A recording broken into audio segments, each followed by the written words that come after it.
البدع والأهواء، أهل البدع العقائدية وأهل البدع السياسية. نقول بيننا وبينكم السلف، بيننا وبينكم الكتب، كان فيقول البدع بيننا وبينكم. Qala Imam Nawawi rahimahullahu taala. Ayo.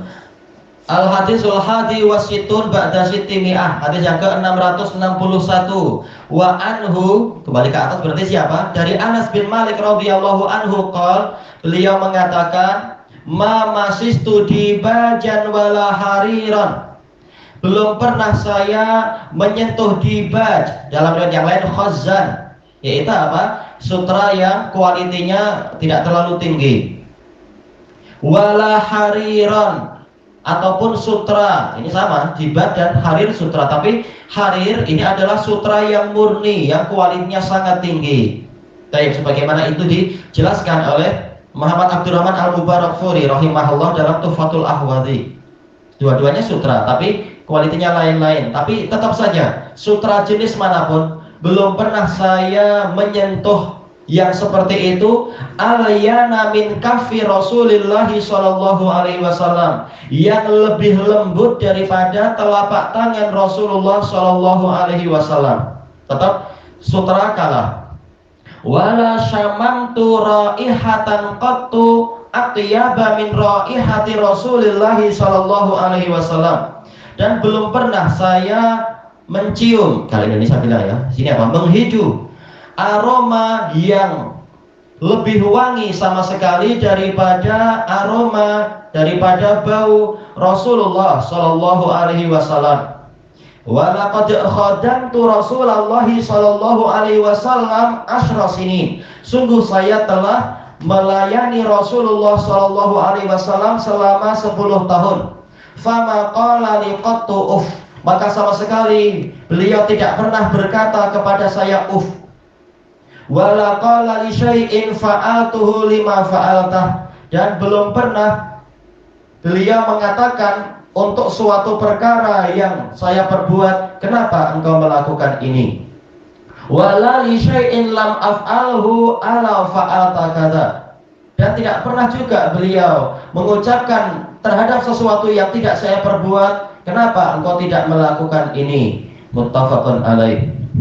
Baik, hadis ini diriwayatkan oleh Bukhari dan Muslim, hadis Anas, dan juga ini termasuk dari sulasiatnya Imam Ahmad di beberapa tempat, beberapa riwayat. Mengulang-ulang Imam Ahmad, tapi dengan berbagai sanad. Di antaranya adalah dari apa? Ibnu Abi Adi, dari Humaid, dari Anas bin Malik. Ini sulasiat. Baik. Tentang apa? Persaksian Anas bin Malik tentang Rasulullah Shallallahu Alaihi Wasallam. Anas mengatakan, belum pernah saya menyentuh sutra yang kualitinya rendah ataupun sutra yang kualitinya tinggi yang lebih halus daripada telapak tangan Rasulullah Shallallahu Alaihi Wasallam. Kata Al-Allamah Ibnu Battah rahimahullah dalam Syarah Sahih Bukhari, ini menunjukkan disunnahkannya berjabat tangan. Bayangkan ini tentang apa? Kedalaman fikih para ulama. Ini tidak membahas masalah jabat tangan, tapi bagaimana Anas mengetahui itu? Walaupun banyak kemungkinan, tetapi apa? Jelas kemungkinan yang paling masuk akal adalah yaitu apa? Biasa berjabatan tangan. Kalau orang Indonesia bilang apa? Biasanya bersalaman, atau di sini juga. Nah, ternyata di sini ada fikih disunahkannya berjabatan tangan. Jadi, maka dengan itulah diantaranya Anas mengetahui tentang telapak tangan Nabi Shallallahu Alaihi Wasallam, betapa lembutnya telapak tangan beliau. Kemudian dibahas oleh Al-Hafidz Ibnu Hajar dalam Fathul Bari bahwasanya hadis ini seakan-akan bertentangan dengan hadis yang lain yang ada dalam Bukhari juga, yang mana Anas bin Malik mengatakan bahwasanya telapak tangan Rasulullah SAW itu keras dan kasar, keras, ghalidh, yaitu apa? Kasar kalau dalam bahasa kita, atau keras. Bagaimana kita menggabungkan dua hadis ini? Maka kata beliau, dari sisi kulitnya, maka kulit beliau memang sangat halus, bahkan lebih halus daripada sutra. Tetapi dari sisi kekuatannya, maka tangan beliau itu sangat kuat. Makanya dalam hadis Anas juga, di dalam Sahihul Musnad, yaitu apa? Kunna nuhaddatsu anna nabiyya sallallahu alaihi wasallam uqiya kuwata salasina rajulan. Kami dulu diberi kabar bahwasanya Nabi SAW itu diberi kekuatan 30 kali lelaki dewasa. Jadi kulitnya halus, tetapi kekuatan tulangnya dan fisikalnya itu besar. Baik, walaupun dalam hadis yang lain yang sahih Rasulullah murabba, yaitu tidak terlalu tinggi, tidak terlalu rendah, yaitu pertengahan. Tapi maksudnya adalah kekuatannya memang hebat, walaupun tangannya itu halus. Baik. Wala syamamtu raihatan qattu atyaba min raihati Rasulillah sallallahu alaihi wasallam, dan belum pernah saya menghidu aroma sama sekali yang lebih wangi daripada aroma Rasulullah sallallahu alaihi wasallam. Dijelaskan oleh Al-Allamah Al-Kalabazi rahimahullah, orang yang karakternya seperti ini berarti dia memakai minyak wangi itu bukan hanya untuk dirinya, tapi juga untuk mewangikan orang lain. Baik. Makanya sampai apa? Anas bin Malik pun, dan jelas mereka adalah orang-orang normal, tak perlu sampai memeluk-meluk, mendekat-dekat, sampai mendekat dan sebagainya. Tapi itu pun dia mampu mencium bau wanginya Rasulullah SAW. Berarti apa? Rasulullah memakai minyak wangi bukan hanya untuk diri sendiri, tapi juga apa? Sampai aromanya itu menyebar agak jauh. Sebagaimana itu juga datang dalam beberapa riwayat dalam Syama'il Muhammadiyah. Memang Rasulullah sangat dermawan bahkan dalam minyak wangi. Tapi tentunya apa? Bertakwa semampunya. Dan disebutkan juga kalau nggak salah oleh Al-Kalabazi, ana lupa Kalabazi atau Ibnu Battal, bahwasanya yang ini Ibnu Battal, yaitu Allah Ta'ala membantu nabinya untuk menjadi wangi. Karena kita tahu dalam hadis siapa itu? Ummu Sulaim, dan juga dalam hadis Ummi Salamah. Tapi yang pertama itu yang ma'ruf, Ummu Sulaim, bahwasanya Rasulullah SAW pernah tidur dan sampai berpeluh. Dan ternyata peluhnya, kata Ummu Sulaim, memang lebih wangi daripada misik kasturi. Jadi sekedar peluhnya saja memang demikian.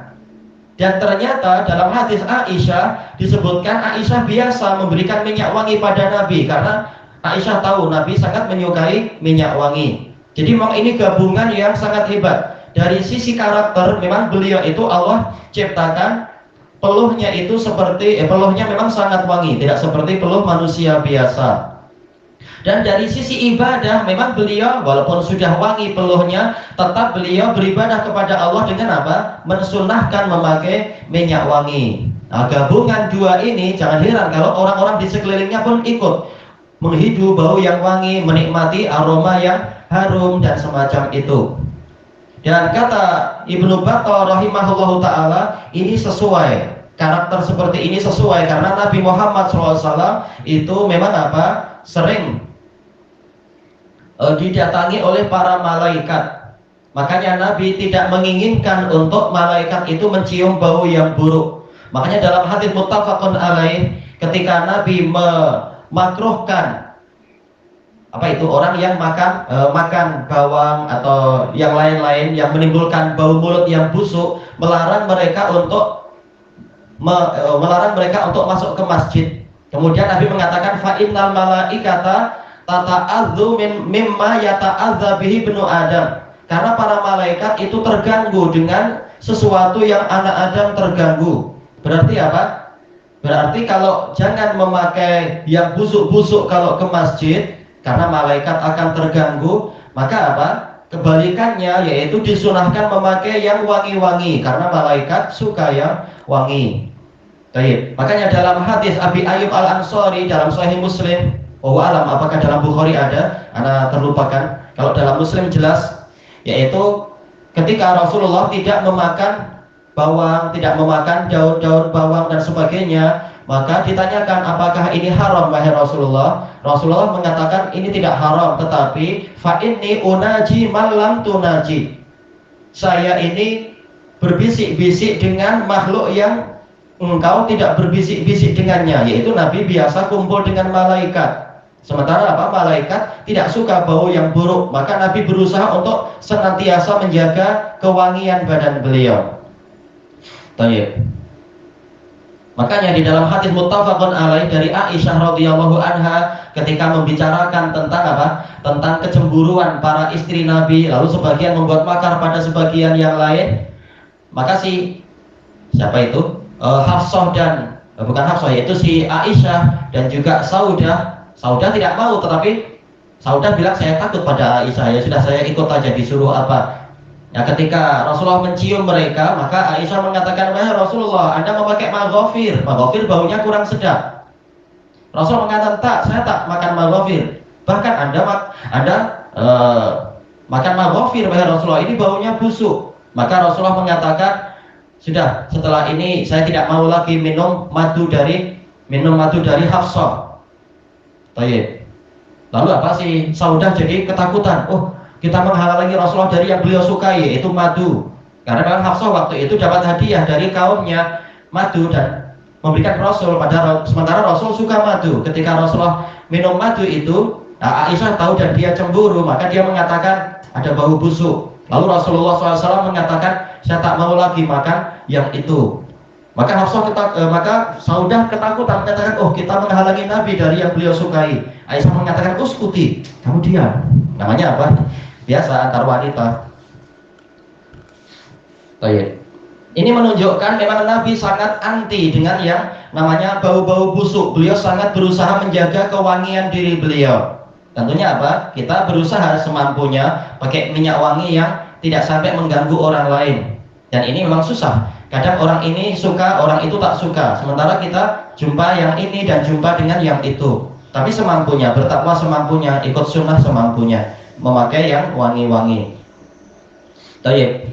Ini baru pembahasan kedua. Yang pertama masalah apa itu? Kelembutan tangan. Yang kedua adalah wanginya badan. Sementara yang ketiga adalah terkait dengan masalah akhlak Nabi. Ini kita bahas pada pertemuan yang akan datang insyaallah. Wallahu a'lam.